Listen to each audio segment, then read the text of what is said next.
Good morning.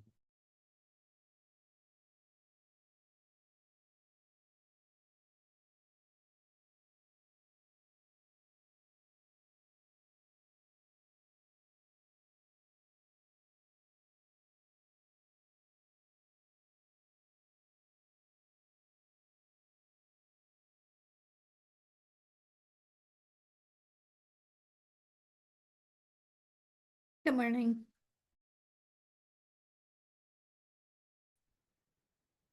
Good morning, all. Hey,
I just saw your comment about the multiple choice test.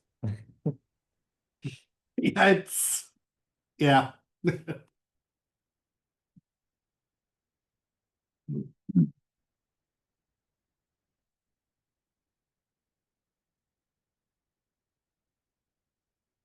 Good. I pinged all the channels. Let me open the agenda for today, and then maybe we can start with the introduction.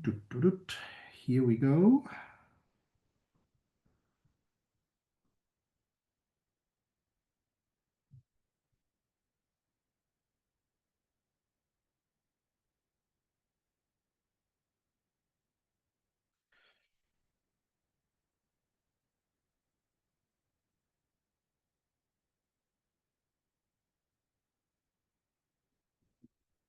Okay, so welcome to the TSC meeting of this week. This is a meeting of the Technical Steering Committee of the Hiero project of the LFDT. Like all other meetings we do at Hiero, this is a public meeting where everyone is invited to join us and to discuss with us. You can find all our public meetings on our public calendar, where we try to do like all the meetings in a time that fits for hopefully most people, if they are like in Europe or in the US as an example. And all these meetings are open, and we invite you to attend those meetings, bring in your thoughts, maybe your concerns, discuss with us. And since we are that open, we ask you to be friendly when discussing things with others here in the meeting, because all our meetings happens under the Code of Conduct on the antitrust policy of the Linux Foundation. And with that, let's move to the agenda. I think we can, yeah, maybe we keep it here, but we are so good now, thanks to Brandon, Megan, and others on this review and approval of the previous minutes, that since weeks we are not anymore at the point where more than at least the last one is missing, and I know it will be merged later today or at least tomorrow. So if you are interested in our agendas or what we are doing, you will find all our meetings or minutes about the meetings on GitHub. We have a folder with it, and for each meeting a markdown file that contains like all the action items, meeting summary, and so on. Good. So as always, I want to start with the HIPS, and let me open the HIPS overview, the HIPS tracker that Richard has created for us.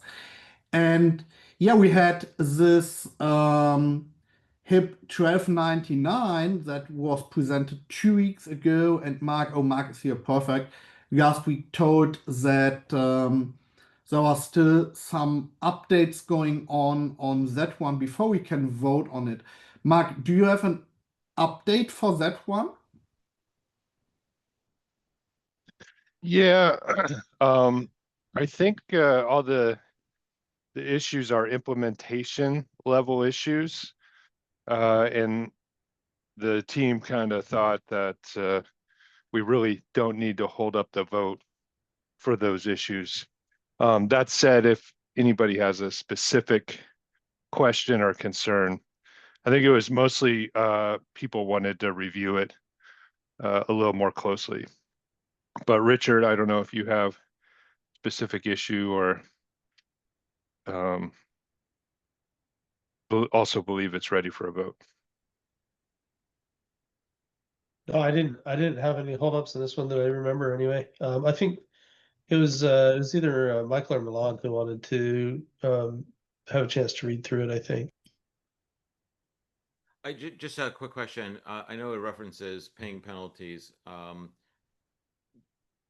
trying to recall, where do we have penalties defined in the platform? We don't currently. They're in the code. You'll find them in the execution layer in I think it's the handle workflow class, where it would detect maybe both the pre-handle and handle, but they detect the due diligence failures. That's the thing to look for. But the new fees that Josh is implementing, the fees HIP, has a component in there where we define what the penalty is for due diligence failures. So it'll be part of the fee computation. Yeah, I'm just trying to think of in this particular case, if the node account, what is specifically the node account? What penalties would a node account be paying?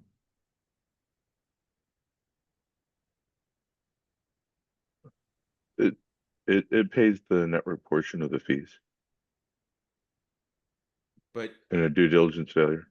For due diligence failures is where the fees come out of these things. So if a node were to submit a transaction that wasn't properly signed, for example. Got it. But so that fee is, so that penalty is a placeholder for the new fee structure that defines these penalties. Like if you have like a decent RPC relayed into the node and it doesn't do the pre-check properly, submits it and it fails due to a pre-check failure, then the node itself is penalized for that action. Correct. In some cases, for some due diligence failures, they just pay for the network fee and don't get a node fee.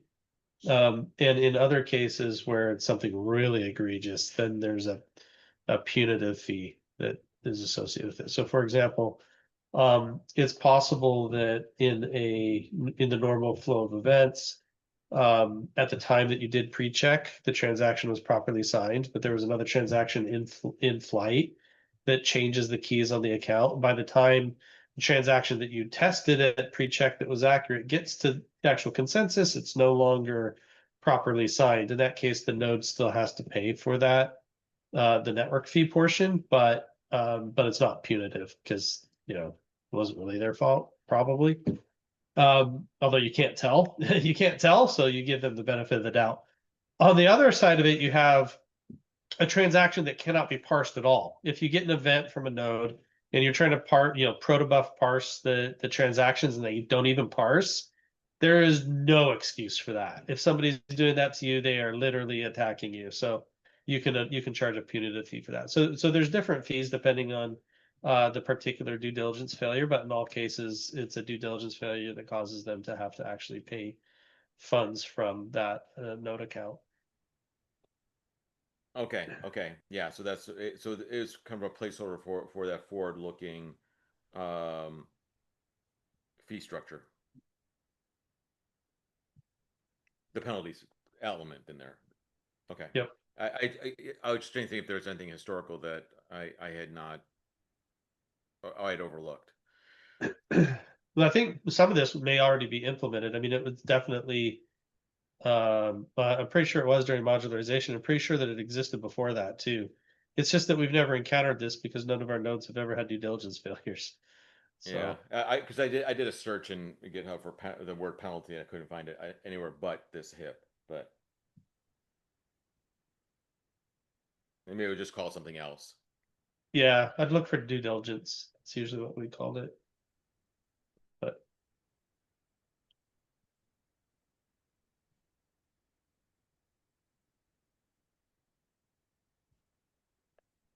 Mike could put a comment in there, or a question.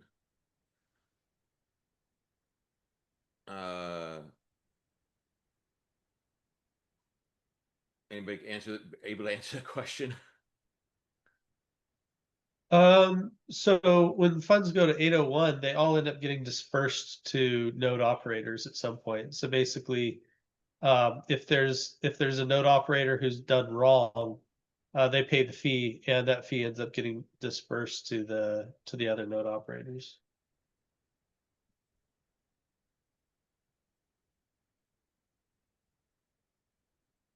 Got it. Yeah, that makes sense. And does this change any with the penalties? Just sorry, I'll probably go down a rat hole here, but with the simplified fee receiving, oh, what's it called? The collection account. You know, and moving away from splitting out the fees at the time of submission, and handling those penalties when the fees are all sent to a single account in an aggregate form. How do penalties then get addressed? Yeah, that's a great question. That you're right. That is the way that it ought to be done with the aggregate account, because we can keep track of how much is entitled to each node. So that should be the way that we do it rather than just dumping it in 801. You are correct. I agree. That would be the preferred way to do it. So again, another downstream one, just a placeholder that in the handling of this is expected to be changed with these forthcoming Yeah, HIPs, and therefore this becomes. It should. Yeah, that's a really good one. Good catch. I guess right now it's not a big deal because it happens basically never.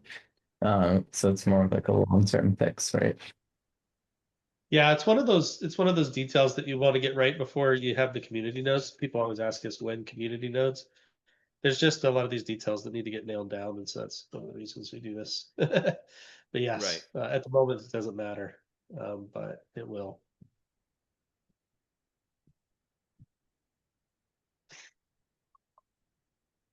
Okay.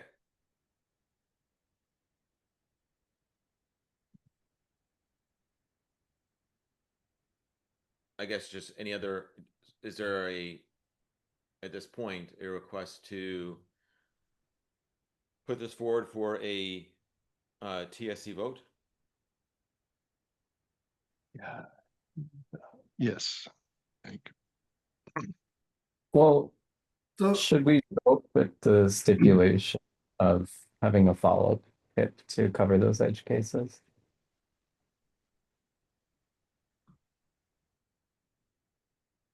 so regarding the vote, I was not at the meeting when you initially discussed that, and Richard said the people from Rhyme Chain had questions and wanted to have a deeper look. And if I see it correctly, like nobody from the TSC from Rhyme Chain is here. Yeah, I'm not sure that we have enough people here today to vote. 1, 2, 3, 4. I think I see 5 of us. Yeah.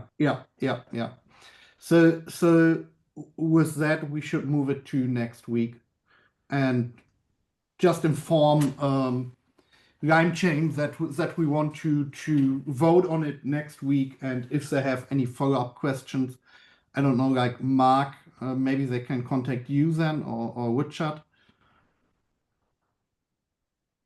Yeah, or they could just use the discussion in the actual HIP. I think that'd probably be best. Yeah. Let me just do a note.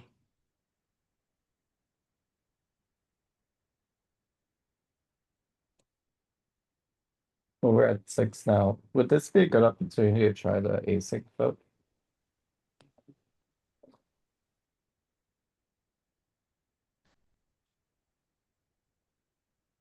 I'd like to try. Yeah, we can do that. I think Jessica, I assume we can set up a Git vote later this week for this one. Yes, we can do that, yeah. Yeah, Jessica and I we will take care of it.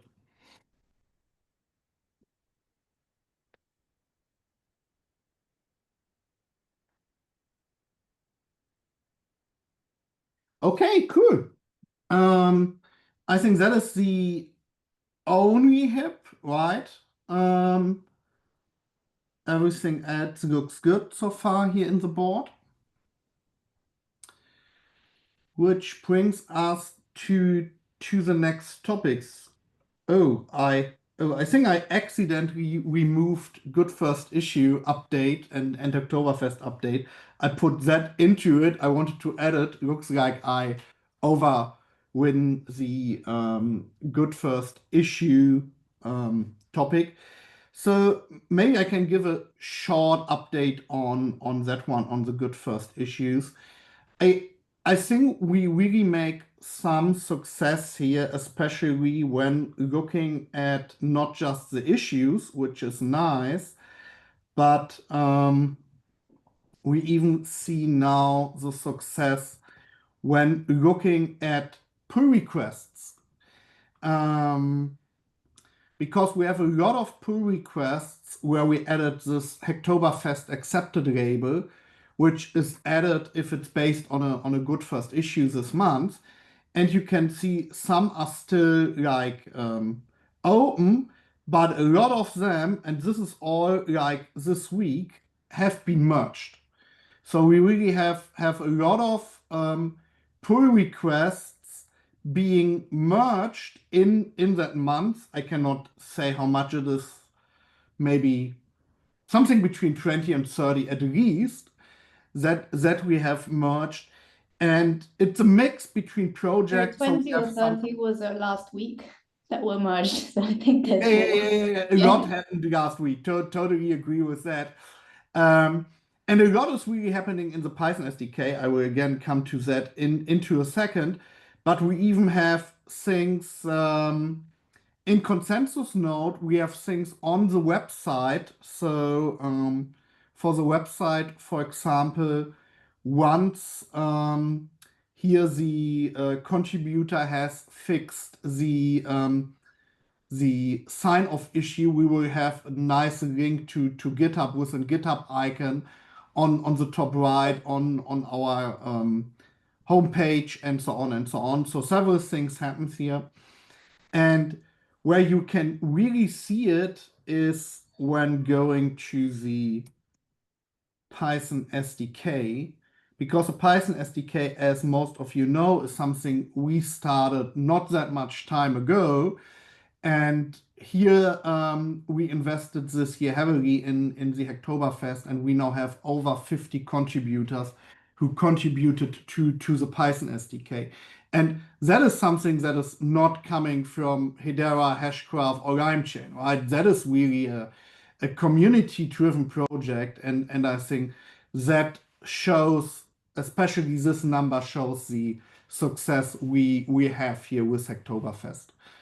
Also, Yeah, like in the insight tabs, Hendrik, if I may yeah, that's hijack. yeah. I can do that. That is always nice to Yeah, it's have. nice to see because also so there's a lot of new starters, but Yeah. you can see obviously there are some people that have made more contributions than others, but in general it is like it is quite diversified. You have Yeah. lots of different people doing lots of different pull requests. And if you look at the top committers, one interesting thing, Jessica, I see your hand. Give me a second. One interesting thing is number 3 of top committers, who's this person called Manish Dait. So not Jessica, Sophie and I will have a meeting with him because he's interested in continue to work in a regular basis on the Hiero Python SDK. So it's not that we just have people who did one commit on or one pull request on the Hacktoberfest. We currently identify people who did several ones and have the first now where we already have scheduled a meeting with to discuss how we can help the project in the long term. Jessica. Thank you, Hendrik. So first of all, I want to say that this has been great for our community, and this has been great for the project, and having this activity of good first issues has turned out to be great at bringing up new contributors. We had a meeting before this one where we discussed a little bit more in depth the good first issues, and we had several questions that we had. For example, now that Hacktoberfest is gonna be close to the end, are we gonna be continue promoting good first issues as Hacktoberfest candidates, or is there any other event that we can continue to promote that also helps us promote these good first issues? I would say we should continue to promote them, maybe even without a specific event. We had several discussions in the past how we can, like honor the work of people who did good first issues. At Hacktoberfest, that is easy because they get achievements from the Hacktoberfest page. They get a t-shirt and stuff like that, some merch, some goodies if they did multiple PRs. I assume with what we're seeing here, and if we really get a success out of it, and it looks like that, and get people coming back and doing contributions in a regular basis, the next thing we should discuss, and maybe that's a topic for the marketing committee too, how or what kind of resources do we have to, enable people to work on good first issues, maybe have some goodies for them too. So in general, I would say yes, we should continue here. Are we still going to be using the Hacktoberfest labels? The Hacktoberfest? No. We because it don't make sense. Okay, sounds good. Yeah, that is one of the main questions. Yeah. One thing that I also noticed is that we have a lot of, and I wanted to bring a little bit of attention to all the maintainers here. We have a lot of good first issue candidates that are coming from even before the transfer into Hiero Ledger. So I wanted to remind the maintainers to help us reviewing any good first issue candidates and see if they're still applicable, see what things are not longer relevant and what things have been already resolved. And same for the good first issues. There's a lot of good first issues that are still lingering from way back. So if we can get the help from the maintainers to review the issues, Hendrik, myself, and also Sophie, I've seen we've been trying to clear them up, but it will be nice if we can have other maintainers also helping out. agree for 100%. I mean, at the beginning, when we started like 1 month ago, we decided together that we will not change any issues of Hiero projects without directly working together with the maintainers of those projects. And with that, we now have some projects where we see it works very well, and some other projects where we see it works not so good. And I think what we do now is do some teaching. We now know what projects are good, what projects where the maintainer needs more teaching, and we have now our maintainer community meeting, which is a monthly meeting. Is it next week or this week for the first time? I'm not sure. Where we should start exactly that. I think that will be a very good topic for the maintainer meetings to teach on those topics. And that is my personal point of view. I always say it's better to have less good first issues than have good first issues that are not really well defined and well documented or even outdated. And I think it's even fine for us if we have one team that do not have the time, the resources to work on good first issues, then one of the Hiero sub-projects or 2 or 3, whatever, do not have good first issues, as long as we as Hiero in total have some projects that come up with very good first issues. I think that should be our goal here. Yeah, and that's a great topic for our maintainers monthly. So definitely, I will help drive that. Any other questions, comments on that? Well, I'm doing some notes. No, but a great update. Thank you. I would like to say that so it's Sophie here. I'm one of the maintainers in the Python SDK. There's so much interest from people to develop. Initially, maybe it takes some time to learn how to sign the commits in a certain way that we want and make sure everything's like following the workflow that we recommend. But yeah, these issues, as we've seen with the data, they're opening and they're closing so fast. So people are competent and they want to work through the issues. And that's really great to see. So by having better documentation with the good first issues, being able to inform people, okay, this is the rough guidelines on how to do that. That's been instrumental. The documentation has really, really helped people build the skills, build the confidence. And now there's a few of these developers that I would say are ready for some more advanced tasks. Yeah, so I want to say thank you to Hendrik and Jessica for creating such good first issue templates. They've made it super easy. You just copy and paste that. And eventually you can fill this in actually quite quickly. It's always sort of the same. So it doesn't take too long, and it does save time because it's very clear to everybody, and there's less follow-up questions, and it's an investment because you also get some developers that love the project and have built up some really good skills. Thank you. Yeah, it just opened while you're talking about it, the documentation. And I think what has really grown is this contributing MD, where we now have a very good overview about GPG signing, sign off, and all that we added over the Hacktoberfest to have a good overview about how to do pull requests and contributions to Hiero. And I agree, that is something we can even, like invest more. Maybe we do a short YouTube video with how to do a commit the right way, and we could then even embed it here and things like that. But I totally agree, we're on a good way here to move that forward.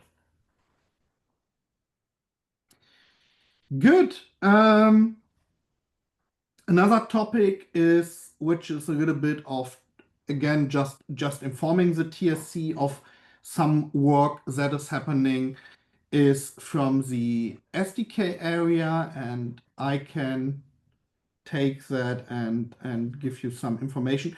We have since some time this SDK collaboration hub that we have created half a year ago, maybe, to make it easier for all the different SDKs to work together, so that information like what out of a new HIP that is approved need to be implemented in each and every SDK don't need to be specified in each and every SDK, but can be specified in one central place here in the SDK collaboration hub.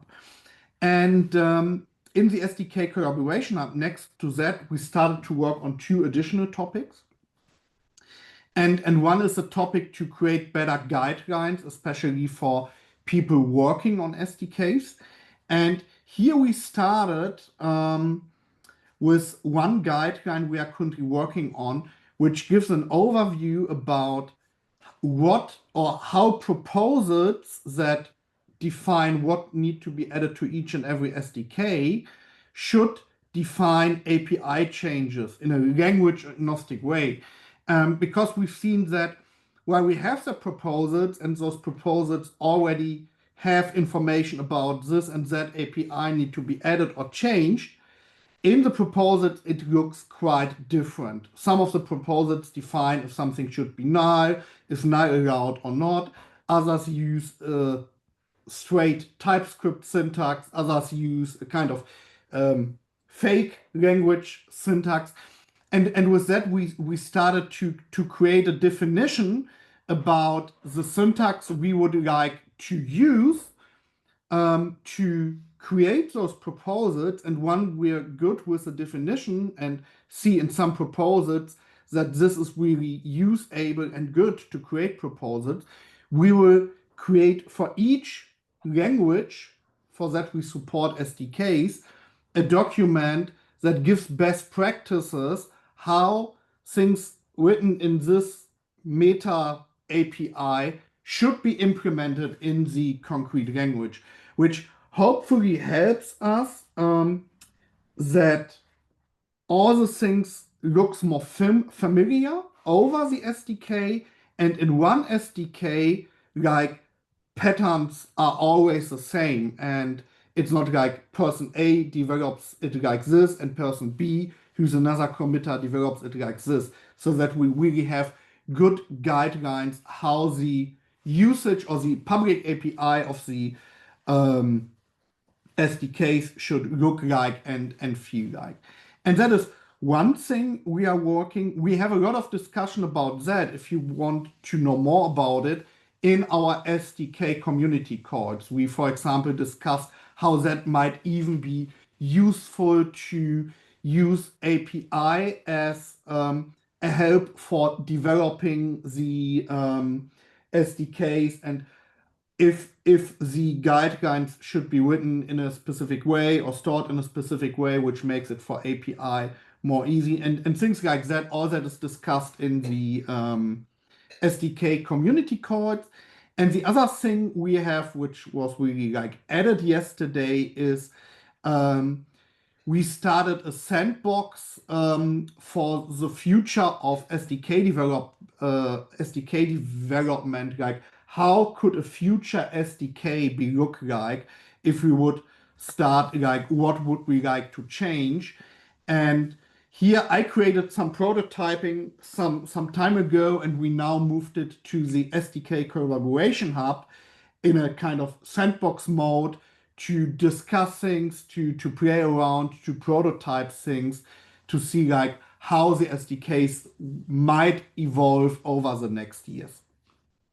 That's what we're doing here in the SDK topic to move forward. Yeah, that's just something we as or the SDK team wants to share with the TSC. Any questions on that?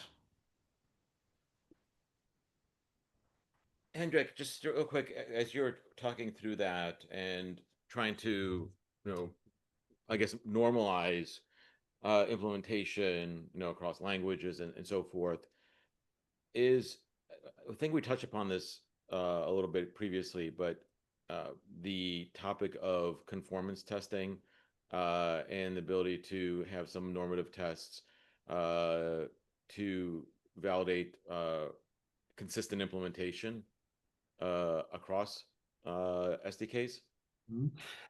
So consistent implementation in case of, is every functionality available in the public API? Like, is every attribute set in the public API, or regarding, is, for example, the Java SDK use the same pattern at every place? What do you mean? Because those are two different topics from my point of view. Yeah, it's from my point of view, it's a that the output of the SDK is consistent regardless of the um the particular SDK being used.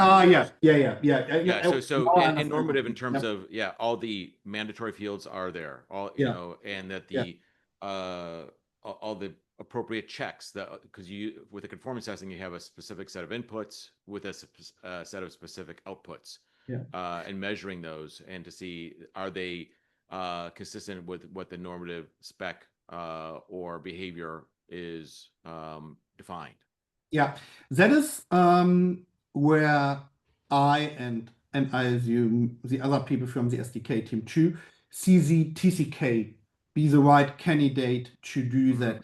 And if you look at proposals, let me just open any proposal. I have no idea which one this is. I hope it has it. Oh yeah, here you see, that's, I opened a good one. Here in the proposal for any new feature, you see this test plan that gives an overview about all the different things the SDK can be used for, and those test plan should be then implemented for sure in the TCK.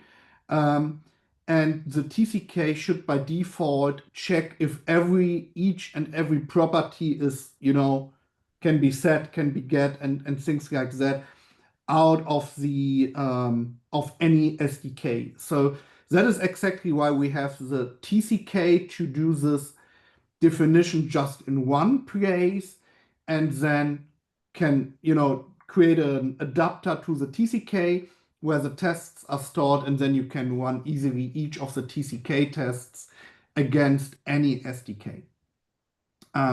That is That's kind of very much along the lines of what I was thinking. So that's very, very helpful. And that is growing and growing and growing a lot for sure. Yeah. Okay. Anything else to the SDKs? Otherwise, we come to any other business. I know Jessica has a point she would like to discuss here.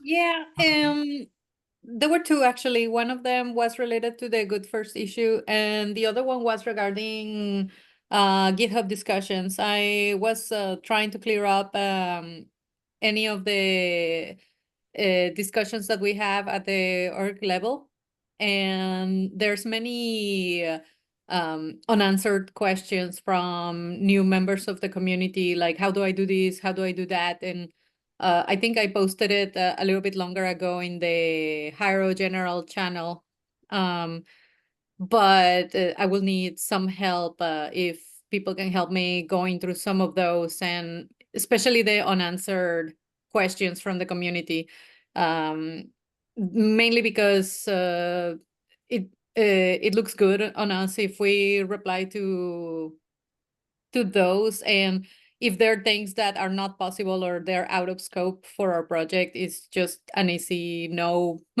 But it's better to reply than to just ignore it. Totally agree on that. To be fair, I think I have not got any notification on that, and have go not to the discussions. Yeah. So I cleared some of them that were either resolved or were Yeah, some issues from 2022. Yeah, well, yeah, those were issues from the good first issue list. But yeah, I'm pretty sure some of these discussions are also pretty old. Like for example, there's like the wallet dev question and the Hedera testnet faucet. So there's many questions that have been unanswered. So if somebody can help me going through those, that would be. I think so. Yeah, I now I see it. I never recognized this one. Now I see it where you talk about it, and this one I think that was answered. So let me just open that because that was Jeremy. I know that Jeremy answered all the questions, gave insights and things like that, and then you ask, but for me that is answered. I mean, it's Yeah. person who asked it has not assigned it as answer. Can we do that? Can we because that is now over months, nothing happened, so we can do it as this is answered? Yeah, actually, we have something. I think I remember having something like that in our rules and responsibilities that if something gets unanswered for a certain amount of time, we just close it due to no activity. Yeah. That's definitely fair. But there are like maybe 2 or 3, if you go back to the discussions, look for anything that hasn't been replied at least once. For example, that the ones with 1 or 0 comments. That one, for example, they're questions that honestly I cannot answer. So I missed that one. Interesting. Yeah. yeah. So if Right. people can help me going through those, that will be great. And I'm pretty sure there's others in the individual repos, but yeah, I was just looking at these ones. Yeah, absolutely. Thank you.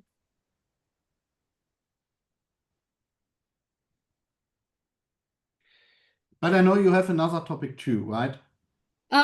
It was related to the good first issue, right? Or did I ping you with another one? Let me just go back to Regarding the meeting minutes. the meeting minutes. Yeah. So we've been having a discussion in several places. Actually, we were discussing that we don't have a proper place to store meeting minutes for meetings that are not necessarily attached to a repository. For example, the marketing meeting. There's the maintainers meeting coming soon, and other meetings that could benefit from having a public agenda so that people know what's coming in and what is going to be discussed. So I was discussing this with Keith and Diane, and we were considering having a place, like for example in the governance, to discuss to host meeting minutes. So I just wanted to I create a GitHub issue for a discussion. Sorry that I have a few tabs open and I'm having trouble getting to the discussion link, but I'll where was it? Was it in the governance? Can you go to the issues there, Hendrik, please? There it is. Yes. Yeah, So I created this discussion. Oh yeah, go ahead, Diane. I just want to point out, it's not meeting minutes that we want to solve. We want to solve meeting agendas. Yes, agenda, sorry. Yes, definitely an agenda so that people know what's gonna be talked about and so that we can have some topics to talk about before time, ahead of time of the meeting. So I proposed a directory structure like that, where we can have in governance all the meeting minutes. Meeting agenda, which means that meeting agendas like the TSC and like the SDK hub will migrate to this location so that we can have all of the agendas in one location. So I just created this issue, but I would like to hear from you guys and any opinions on what you think about this idea. So I need to raise my hand like that because I'm sharing. I think it's a good idea. I wouldn't call it meeting agendas because I'm with Diane that having an agenda is the most important one. But maybe people like we do it in the TSC want to store like the minutes too in the file. So we should just call it meetings or something like that. Okay. And the other thing is, from my point of view, if we define like, hey, let's put that under governance, and each meeting can just create a folder and put in minutes and agendas and things like that. We should, from my point of view, move the TSC agendas and minutes to that one too, to really have all agendas and minutes at one place. And that is why I said, Jessica, that should come to the TSC to discuss exactly that topic. And I'm seeing Brandon has hands up. I was just going to quickly chime in. I like this idea, and just offering some thoughts from my side, just at a high level. Yeah, totally support the idea of like consolidating these meeting artifacts. I think that Hendrik in the past made a good point that they're a little less kind of like meeting minutes and they're more kind of like meeting summaries. And one thought that I have as well that I can contribute is I do currently have, as we've mentioned in the past, a pretty good workflow leveraging some artificial intelligence tools for creating these materials and kind of upping the accuracy of them, utilizing the transcripts from Zoom calls and tracking attendance and stuff like that. So I think the broader discussion here is, we have a good workflow for the TSC. How possibly could I assist in extending that workflow to some of these other folks and kind of make it more extendable?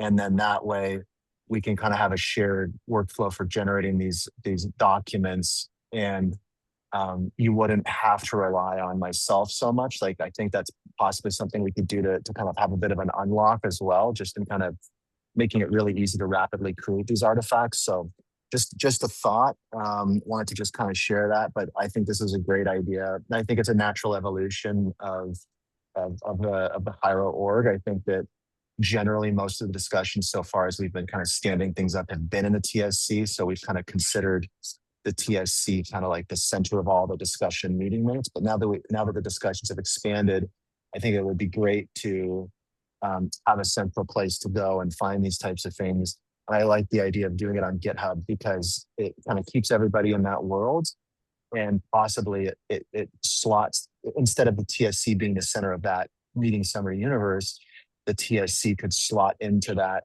meeting summary repository or whatever we're discussing kind of on this front as just another group. So high level, I've got some great tooling. I can assist with that. We can provide it to these groups with some documentation. And again, no technical knowledge required, just some workflow. And I think that we can kind of take it to the next level. So happy to support on that aspect when appropriate, but so far I like the ideas and full support. Thank you so much, Brandon. So yeah, I if it's okay, I can start helping creating the structure under the governance, and this means that we will be we can be able to manage permissions also via code owners, so that we can have more people being able to contribute to that specific portion of the governance. So I will help out with that. Awesome. And I just share that thought because I like the idea of this, of the Hiero project really growing organically and empowering people with the tools they need to push initiatives forward. So as an example, if the marketing group just wants to grab and go and work autonomously and move things forward, they can have that toolbox to create these artifacts for discussions and stuff like that. So I really like the idea of empowering that kind of decentralized open source approach and seeing if the workflows I've developed can help support the Linux Foundation more broadly as well. So exciting stuff. I really appreciate the conversation. Thank you, Brandon. Thank you so much. Are there any other comments regarding this topic? Yeah, I just want to show something. I assume not all people are aware of it, but when we talk about summaries, what I learned some time ago is, and that for some of our meetings, so I'm now in the previous week, right? In last week. So for some of our meetings, we already have an AI summary. So some of our meetings are recorded and you can see the recording of the meeting. Other meetings have an AI summary, and if I click on it, let's see. Here you see a full AI summary of that meeting. And that is a question, Jessica, to you. Is that stored forever? Because Yes. yes, I would suggest, can we ask in every meeting if the owner of the meeting is fine to activate that? Because I think that is a real benefit. To click on a previous meeting and boop, just get the summary, and then we can easily link that summary in the agenda file a week later. And for most of our meetings, like the SDK meetings and all that, that would be totally good enough, and you have a good overview, you have a summary and all that. According to the PCC team, anything that is recordings and AI summary, they stay there forever. So yes, that's a great thing. That's a good thing. We can link them and we can figure out how to make mention of them in the meeting material sites. Yeah. Yeah, but yeah, mostly the main focus of this effort is to be able to host the agendas, which it is like the topics to be discussed before the meeting. So that's definitely I mean, as you say, like it's not gonna be only agendas, it's more like meeting materials or just calling it meetings and have there both agendas and any other resources that people can find helpful. Brandon, is that like an old hand up or is it a new one? That is an old hand up. Sorry, I'm on No problem. I'm on mobile here. Okay, I forgot to hit the lower hand thing. Apologies. Okay, cool. Yeah, thank you, Jessica. No, thank you. We have some minutes left, and Keith brought up a topic in the chat. Maybe we can have a short discussion about that. I think it's more on information. Keith and I don't know who else, had a discussion some times ago that while we have a great process now to transfer a project to Hiero coming somewhere from the outside, we have not defined what the workflow is if we want to start a new project. Like, oh, I want to have a new repository, an empty repository, on that I can move forward and put things in. And Keith wants exactly that for the did documentations. To be fair, I don't know if it's a topic we need to discuss in bigger or in the TSC. My assumption is it should be like Jessica, Roger, Andrew, and maybe Keith, you and me sit together and just define the workflow, how that should be happen. But I'm fine for any discussions. I assume that is what you meant with that comment, right?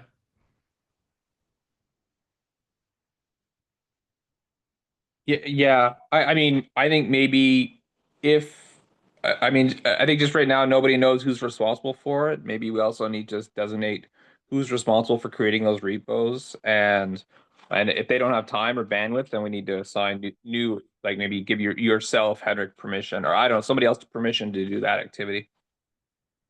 Yeah. I assume it's not about bandwidth. I assume it's about, I don't know if it's my work or if it's Jessica's work, like things like that happen so that we need to define the workflow, and I think then we're already good to go. But that's just my gut feeling. And Jessica, what do you think about it? I think Kit makes a good point. However, for repo creation, we do want to have a process of approval behind it. Because I mean, we don't want to find ourselves all of the sudden having too many things to maintain if we create repos for things For example, I think I can probably point it out with an example. When we were talking about these meeting agendas, we were considering repo creation to host them, whether that involves a little bit more maintenance of yet another repo, etc. So that's the idea of like, oh, maybe this can fit in within the governance. But when it comes, Jessica, I'm sorry if I could, that's not what we're talking about. In this Yeah. case, like specifically, I'm talking about the identity standards repo, which was approved by TSC, Yeah. and I can't get it created. That's the point, Jessica. oh, So for repos that are having approved from project proposals. yeah, yes. Ah, gotcha. So we do have a meeting that is the every bi-weekly meeting that is like the transfer project. Maybe we can expand that to also include newly created repos, and again, that's a meeting that we usually have with few of us, including Roger and Andrew and Hendrik, where we can also tackle some of this requests that have been approved. Would that be helpful? Yeah, that was my suggestion too. Maybe we should rename it then.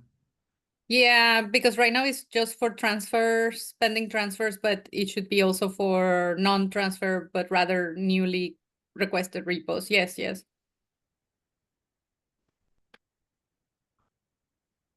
But does that mean, just for me, a question to you, Jessica. So from your point of view, does that mean that Keys needs to come to that meeting to get the repo, or does that mean Keys can, there's an, like a channel or whatever where Keys can say, hey, look, this has been approved by the TSC. Now I need this repo. Can you create it for me? For newly created repos, it shouldn't be necessary. However, I would recommend if he cannot, if for example, the owner of the proposal can attend, in this case, Kid could attend, it will be helpful. Not necessary, but definitely helpful in case there's any questions or any concerns. But I would recommend. I don't think that's the issue right now. I mean, I'm happy to attend meetings. I think the issue right now, Jessica, is like, I think who actually physically creates the repo? Because I think I've heard from you, it should be Roger, and then Roger says it should be Jessica. So like, I think that's the issue we're up against. Like, who is in charge of creating new repos physically? So as far as I know, it should be me. Or anybody can create it's basically creating a pull request in the config. So anybody can create it, but ultimately who should started it, I think that probably is me. I think. But let's do it like that. Let's take the next project transition meeting to write the workflow for that down. Because Yeah. for a transition, we have written a document that contains a full workflow, everything is perfect. Let's use the next meeting to write it down, because that would already help. Then Keith could say, hey, look, it's written like here, so it looks like you're the right person, and not people. I mean, what we don't want is that people have no clue and just go to anybody, ask questions, then go to the next one, because that is not what we want, right? And with that, let's just write it down, and I think then we're good. Yeah, let's do that. But yeah, I mean, in practically anybody can suggest a pull request against the config, right? Which is how the way we create repos. And I agree. I agree, but even that is, I mean, I don't know if Keith knows that process and how that is working, Gotcha. So I agree with you. Everybody could create a pull request, but you need to know that there is this YAML file, and that this YAML file is not only to add members to projects, but can even be used to create new repos. So I think that is what we need to make more clear. At the end, it's, I assume, just documentation that is missing here. Yeah, no, you're right. And I mean, we need to specify that there has to be a TSC approval behind it, a proposal, yeah, etc. exactly, Okay, exactly. okay, Yeah. sounds good. Yeah, I can help defining those, but definitely I will start by renaming the bi-weekly and Yeah, take it from there. perfect. Okay, some people already left. We're over time, but I think we had some very good discussions. Even had some additional topics we talked about. Thanks for being here, and with that, see you in the next Hiero meeting. Thank Bye. you. Thank you.